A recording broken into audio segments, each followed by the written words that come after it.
तो उसे जानना चाहता हूँ, अगुआ का मतलब समझते नहीं समझते हैं? आवाज आनी चाहिए पीछे से।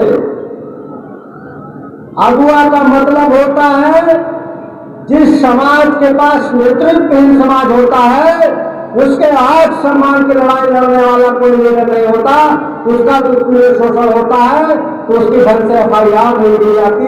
इसलिए आप लोग भी अपना अगुआ पैदा करो और मेरी महिला भी नेता बने, मेरे पुरुष साथी भी बस्ती में नेता बने।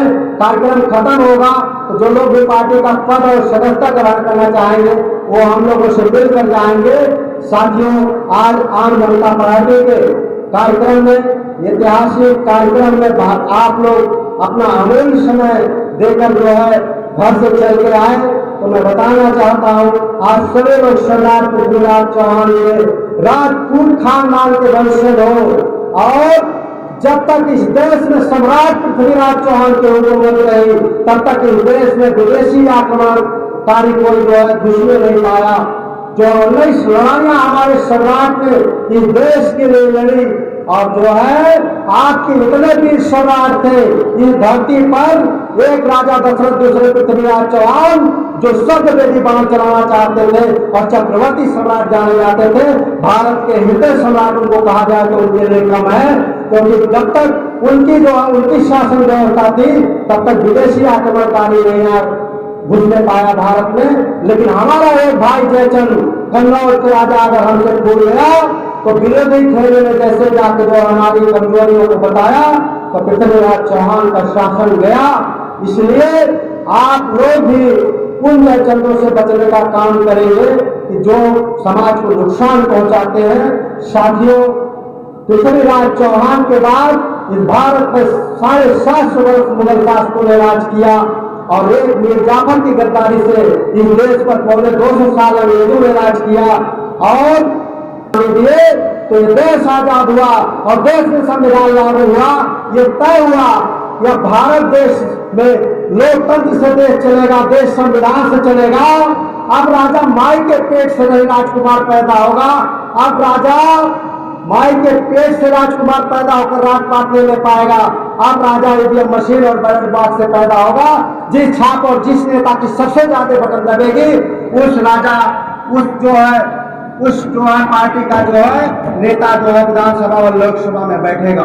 साथियों, माताओं बहनों, मैं जब गांव में चल रहा था मेरी माताओं बहनों की बड़ी समस्या सुनने में आ रही थी।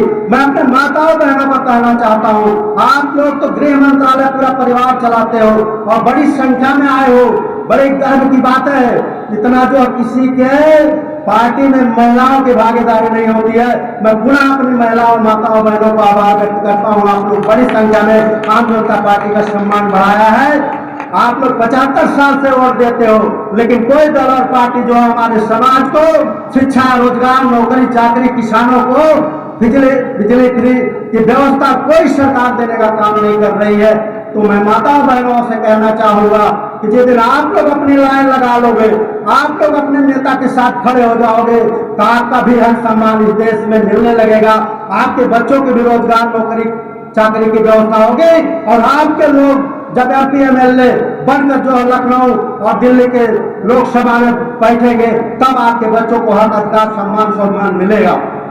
माताओं बहनों, सम्मानित बुजुर्गों, नौजवान साथियों, जिस सदन में आज भाजपा के आदरणीय प्रधानमंत्री मोदी साहब बैठते हैं वो दिल्ली की सदन 545 की लोकसभा है, जहां कभी आज भी सम्राट पृथ्वीराज चौहान का किला वही है, पृथ्वीराज चौहान रोड है। वही दिल्ली की सदन में वहां हर बिरादरी का सांसद है 545 में, लेकिन इतना दुर्भाग्य है भारत का कि इस चौहान बिरादरी का एक भी सांसद नहीं है, लोकसभा मेंबर नहीं है, राज्यसभा मेंबर नहीं है। तो आप बताओ आपके बच्चों के हक, सम्मान, शिक्षा, रोजगार की बात कौन करेगा?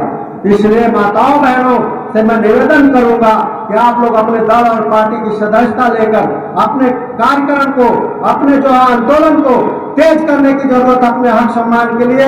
आज मैं मीडिया और चैनल के साथियों के माध्यम से, यहाँ के एलाउ के माध्यम से, DM के माध्यम से ये भारत सरकार को संदेश गया है कि आज बस्ती का चौहान समाज अपने शिक्षा, स्वास्थ्य, रोजगार और नौकरी चाकरी के लिए बस्ती के प्रेस क्लब में उपस्थित हुआ है। आप लोग जो है अपना बहुत अमूल्य समय देकर कई घंटों से बैठे हो, मुझे पता है। मैं मेरे साथियों से मैं कहूंगा कि जो है हमारे जो सम्मानित साथी आए हैं, आप लोग नाश्ता अपना तैयार रखेगा, सबके नाश्ते की व्यवस्था है, सब लोग नाश्ता लेके जाएंगे। और जो है उसके बीच में हमारी एक कलाकार बिट्टू चौहान भी आजमगढ़ से आई है, मेरे बोलने के बाद वो भी अपना समय देंगी। तो माताओं बहनों, आप 75 साल से मैंने कहा वोट दिए हो, आपको हक अधिकार इसलिए नहीं मिल रहा है कि आपके वोटों पर कोई दल और पार्टी का भरोसा नहीं है कि आपका वोट कहां जाता है। जैसे मायावती जी के समाज का वोट, ये सबको पता है कि हाथी की बटन पे दबता है, वहां भाजपा के लोग वोट मांगने नहीं जाते।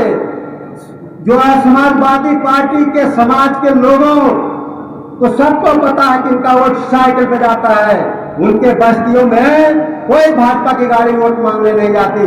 लेकिन हमारे समाज के लोगों में हर दलों की पार्टियां वोट इसलिए मांगती है कि 75 साल से चौहान समाज अपने वोट को प्रसाद बांटता आया है। कोई जो है सपा की बटन दबाता है, कोई भाजपा की बटन दबाता है, कोई कांग्रेस की बटन दबाता है, इसलिए आपको हक सम्मान नहीं मिल रहा है। जब आप आम जनता पार्टी के गन्ना के चुनाव निशान की बटन दबाओगे तो इस लोकतंत्र में आपका भी बेटा सांसद में बैठेगा, आपके बच्चों के हक अधिकार की लड़ाई मुकम्मल करेगा, आपके शिक्षा रोजगार नौकरी चाकरी की बात करेगा। तो साथियों, माताओं बहनों, आप लोग बहुत समय दिए, आप लोगों का बहुत बहुत आभार धन्यवाद करते हुए मैं कार्यक्रम के समापन के तरफ यहाँ के टेंट लगाकर सभी सम्मानित कार्यकर्ता, जिला के पदाधिकारी साथियों का पुनः आभार तो दिलदार पदाधिकारियों और आपके आम में एक विशेष सूचना है।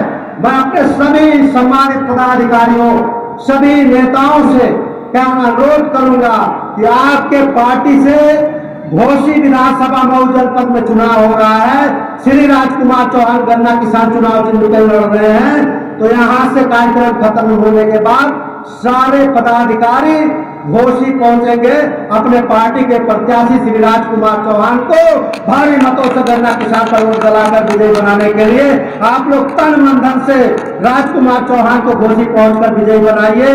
और जो है आप लोग तन मन धन से सपोर्ट करोगे तो इसी उपचुनाव में आपका प्रत्याशी, घोसी के उपचुनाव में ही आपके प्रत्याशी श्री राजकुमार चौहान विधानसभा में चुन के जाएंगे, उसमें कोई दो राय नहीं है। तो साथियों, मैं ये मेरा निवेदन था कि आपका प्रत्याशी अगर लड़ रहा है तो सभी लोगों की नैतिक जिम्मेदारी है कि चाहे जिस प्रकार से आर्थिक सहयोग हो, तन मन धन से सहयोग हो, अपने प्रत्याशी को गन्ना चुनाव निशान पर जो नार पात्र रिश्तेदार उनको फोन करके ज्यादा से ज्यादा वोट नीले बटन दबाइए गन्ना किसान चुनाव के सामने वाली। हम लोगों ने चुनाव चिन्ह नहीं गन्ना किसान लिया क्योंकि हम लोग भारत के नौजवान और किसानों की लड़ाई लड़ रहे हैं। इस देश को दो लोग चलाते हैं, एक नौजवान और एक किसान, और किसानों का चुनाव चिन्ह गन्ना किसान। साथियों, माताओं बहनों, यहाँ बस्ती के जनपद के प्रेस के साथियों, मेरे मीडिया के ये जेपीएस न्यूज के साथियों, हमारी महिला टीम मीडिया की और इस जिले के सभी पदाधिकारी सम्मानित साथियों का इस कार्यक्रम को सफल बनाने में जिन्होंने रात दिन मेहनत किया है, उनका बहुत बहुत आभार करूंगा। बस्ती के वरिष्ठ साथियों का भी आभार करूंगा कि आप लोग अमूल्य समय दिए हो। आपका अमूल्य समय, ये अभी तो अगड़ाई है, आगे और लड़ाई है। साथियों, वतन की शान जिंदा है, वतन की आन जिंदा है। अभी यहाँ पर बैठे हर दिलों में सम्राट पृथ्वीराज चौहान जिंदा है। और मैं पुनः सभी माताओं बहनों बच्चों का आभार, अपने अतिथियों का आभार व्यक्त करता हूं जो दिल्ली और बंबई से चल के आए, अथक प्रयास किए इस कार्यक्रम को सफल कराने के लिए। तो सभी साथियों को मैं हृदय से आभार व्यक्त करते हुए अपनी वाणी को विराम दूंगा। जय हिंद, जय आनंद।